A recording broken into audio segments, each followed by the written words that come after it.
Hello everyone, this is Mrs. Padmashri from SNS College of Technology. Today I am going to explain the topic called Build the Model from the subject Fundamentals of Data Science and Analytics. So in my previous lecture video, we discussed about EDA, Exploratory Data Analysis. So one of the main advantage or main feature of EDA is it mainly helps to build the model. Let's explore how to build the model in this video. Yes, building the model. So, when you want to build a model, say for example, anything like I'm going to find out a linear regression model in machine learning for whatever it may be, the data before we build the model, there are a few steps we need to follow. The data should be clean. So always the data should be error free. So if we have any outliers present in the data or any error present in the data set, that have to be removed. So the data should be clean and understand the content properly. This is the main important point in building the model. Next, to build the model, what are the points we need? The components of model. One is selection of model and variable, execution of model. The other one is model diagnostics and model comparison. These are the three components of model building: selection of model, execution of model, model diagnostic and model comparison. So these three are the main components of building the model. So how to build the model? So model and variable selection. So before you build the model, we will be selecting the variables. What all the features needed for the data set? So model must be, there are some few questions we need to ask before we build a model. Model should be moved to production environment. If so, how to implement that? And how difficult is the maintaining a model? How long, when you create a model, how long it will be used or remain relevant if it left untouched. Suppose if we develop a model and we are not using that model for quite long period of time. So what happens for that model? A model need to explain easily. So when we see the model, it should be self-explainable. So these are the steps we need to follow. And model execution. So it's after you build after you select the variables or you we design the how to execute the model, we'll design the model. There are various programming languages we can use for implementing model execution. So the best we can say for always the data science and machine learning, we go for Python.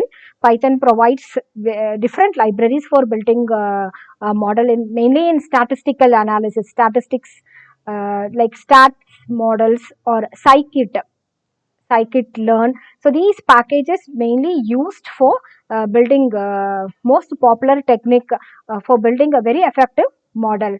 And so this is model execution. So some of the tools we have for building the model like SAS Enterprise Miner. This tool is mainly used to run a predictive and descriptive models based on the large volume of data. Next is SPSS Modeler. This is one of the modeler tool used to explore and analyze data through GUI, graphical user interface. MATLAB, we also know the use of the MATLAB for mainly for mathematical calculations like varieties of data analytics, algorithms and data explorations. For everything we use for this MATLAB. And Alpine Miner, this tool is also used, it provides the GUI front-end users to develop the analytical workflows and to interact with the big data tools and also use the platform on the back end. These are the varieties of tools that supports us for creating a model, for generating the model. And there are many open source tools are also available. Say for example, R programming tools. Programming R is a procedural language. So we can use this, it's very easy to understand also R programming. So we can develop n number of machine learning algorithms and deep learning algorithms using R programming. And next one is Octave tool. These are all open source tools. We can easily just deploy it and you can use it in your laptop. Octave, a free software programming language for computational modeling for the functionality of MATLAB. And Vika is a free data mining software package with analytic workbench. And Python, we all know that programming language, which provides many libraries, many toolkits for machine learning and analysis, and also SQL and database implementation. Madlib, which provides an alternative in memory desktop analytical tools. So these are the various open source tools. So model diagnostics and model comparison. So we have just explained the various features, selected the features, and executed the model execution, and we have completely built the model using different programming languages. And the last step is to diagnostics. So the diagnostics, we all know, is after you built a model, we need to find how well the model is working. Is there any corrections, is there any error is there, and whether it is giving 100% effective performance or not to build a multiple model. There are so many criterias we have. Okay, so one of the method we have is holdout method.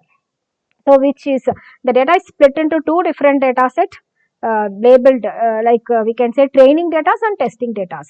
So when we give a data set to work in both the training and the testing data set, and easily we can able to check after the training what is the performance, after testing whether the errors are removed and whether the performance is improved or not. Easily we can split the data and we can check it. This is a model diagnostics. So thank you so much for watching my video.